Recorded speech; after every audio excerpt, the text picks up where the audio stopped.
Өндүрүш тармагын колдогон жарманкелерди өткөрүү менен мамлекет жергиликтүү ишкерлерге багыт берип, өлкө ичинде жумуш орундарын түзүүнү көздөйт. 50ге жакын жергиликтүү ишкерлер өздөрүнүн товарларын сунуштап, экономикага салым кошуу мүмкүнчүлүктөрүн көрсөттү. Мамлекет аларга колдоо көрсөтүп, жеңилдетилген тейлөө тармагын сунуштайт. Ата мекендик өндүрүш үчүн өткөн эле апта өкмөттүн чечими менен бардык мамлекеттик сатуулар импорт менен өзүбүздүн ата мекендик өндүрүш болсо, ошону конкурсу жок эле канча көлөмдө чыгарса, мамлекет эсебинен оорукана десе оорукана,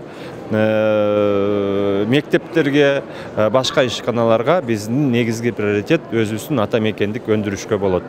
Экологиялык таза азыктардан учурда кыргыз балына көп мамлекеттерде суроо талап жогору.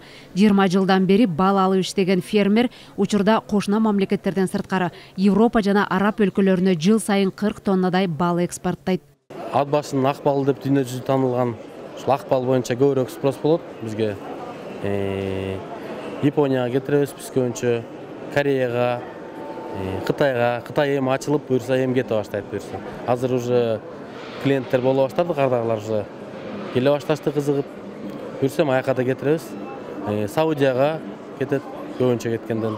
Соода өнөр жай палатасы ишкерлерге ыңгайлуу шарт түзүү максатында чет элдик бизнес өкүлдөрүн чакырып, баарлашуу аянтчасын түзүп берди. Мындай сырткары аларга колдоо катары бир нече эл аралык фонддордон бизнести жандантууга, жеңилдетилген насыяларды берүү, тейлөө, жер тармагы жана ошондой эле камсыздоо боюнча колдоо көрсөтүлөт. Салык саясатынын туруктуулугу керек.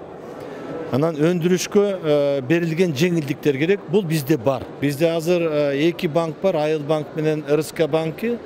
Андан кийин башка банктардагы иштеп атышат, бирок негизинен фонддордагы жана Орус-Кыргыз фондусу, Кыргыз-Өзбек фондусу, мына буюрса Азербайжан менен, Катар менен, Кувейт менен түзүлүп атат. Мына ушулардын баары тең иштеп кетсе, буларга өндүрүшкө түздөн-түз жардам бере турган багыттар. Жарманке быйыл 4-чү ирет өтүүдө. Бул жолу 3 күнгө уланып, 31 мартта жыйынтыкталат. Элиза Нурматова, Азамат Кыдыр Токтоев, Фалато 24.